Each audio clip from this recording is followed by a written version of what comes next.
Welcome to Connect at 51, the online Bible study from the Midtown Connect group of C3 Church Manhattan.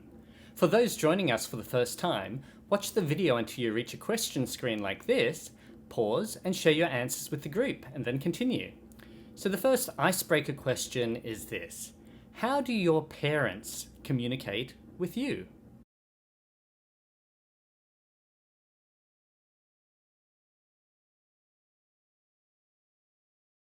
As we read Paul's letter to the Thessalonians, he literally describes his care for them like that of a mother or a father looking after their children. Just as a nursing mother cares for her children, so we cared for you. And further down in verse 11 it says, "For you know that we dealt with each of you as a father deals with his own children, encouraging, comforting, and urging you to live lives worthy of God." So given that Paul is treating this church like his family, but now they're separated in different cities, how does he communicate with them? And remember, these are the days before video chat and email, so he had to, of course, write letters. If Paul had YouTube, it's completely possible that he might have made a video like this to send to his church in Thessalonica. So you got to picture this letter as a fatherly figure, encouraging, guiding, and comforting, and teaching them in what they need. And as we discussed in the last Connect, Thessalonica was a place of intense persecution. There were riots, arrests, beatings, so much so that Paul and Silas had to escape from the city. Yet despite this, the church in Thessalonica was going strong. So the next question is this: how does standing firm in the midst of persecution help others?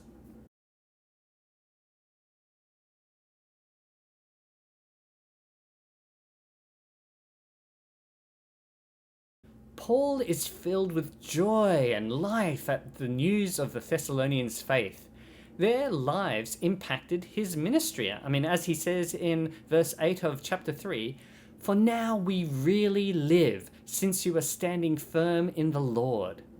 You know that glow that parents get when they speak of their children achieving something great, like getting a good exam mark, becoming a doctor, or starring in some play? They speak as if all their sacrifices were worth it. And that's how Paul feels when he hears about the Thessalonians. He's really alive. Paul was one of the most influential evangelists, church planters, and writers of the Bible. And who knows how much the Thessalonian church spurred him on with this encouragement for his future ministry. So it's worth noting that whatever struggles you face, the way that you deal with them can make a big impact to encourage those around you, particularly those who played a part in growing your faith. So speaking of struggles, what do you think are some of the key struggles that this church in Thessalonica was dealing with?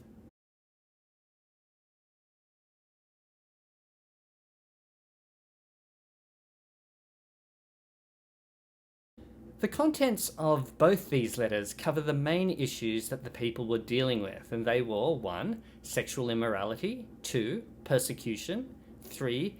Conspiracy theories, particularly with end-time theories, and 4. Idle, disruptive troublemakers. So, in response to the first issue on sex, his advice in chapter 4 is, "It is God's will that you should be sanctified, that you should avoid sexual immorality, that each of you should learn to control your own body in a way that is holy and honorable, not in passionate lust like the pagans who do not know God." So this is Paul's fatherly advice on how to deal with issues related with sex. Now the next issues are expanded in both his first and second letters. And let's have a look at the issue of persecution. So how would you encourage someone who is enduring persecution or being treated unfairly?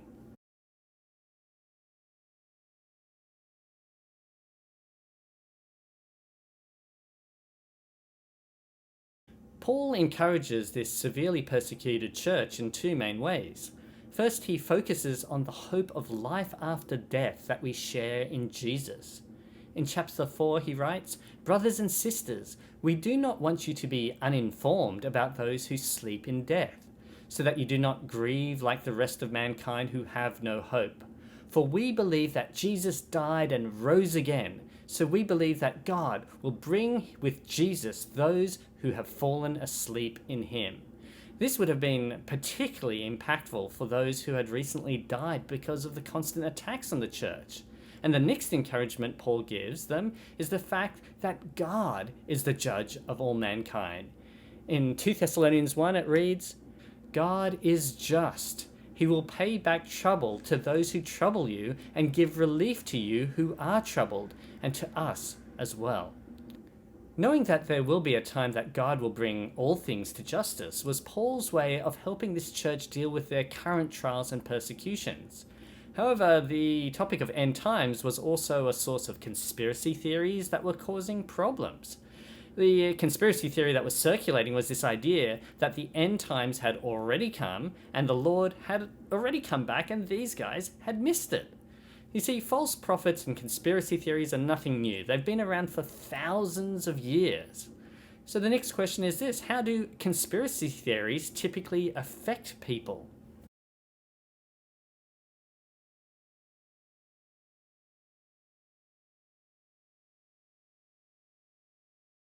Conspiracy theories create an atmosphere of fear and unrest that makes people vulnerable.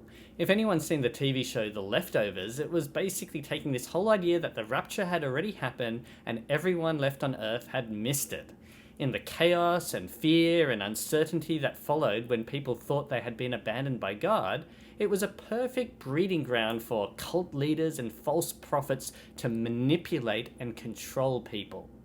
And Paul's answer to conspiracy theories is to calm things down and remove the fear and alarm. For he writes, concerning the coming of our Lord Jesus Christ and our being gathered to him, we ask you, brothers and sisters, not to become easily unsettled or alarmed by the teaching asserting that the day of the Lord had already come.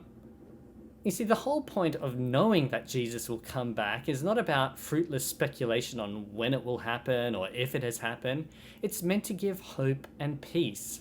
So the next time you hear some theory, ask yourself, is it spreading alarm? Is it spreading fear? Is it unsettling your spirit?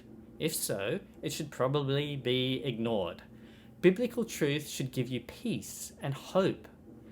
Now, the next issue has to do with idle, disruptive busybodies. Now, these are people that weren't working, they were leeching food and resources of other people, and they were causing disruptions in the church. So the question is, how do you deal with such problem people?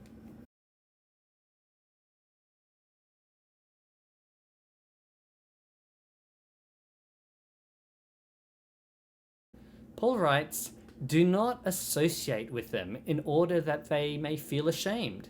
Yet do not regard them as an enemy, but warn them as you would a fellow believer.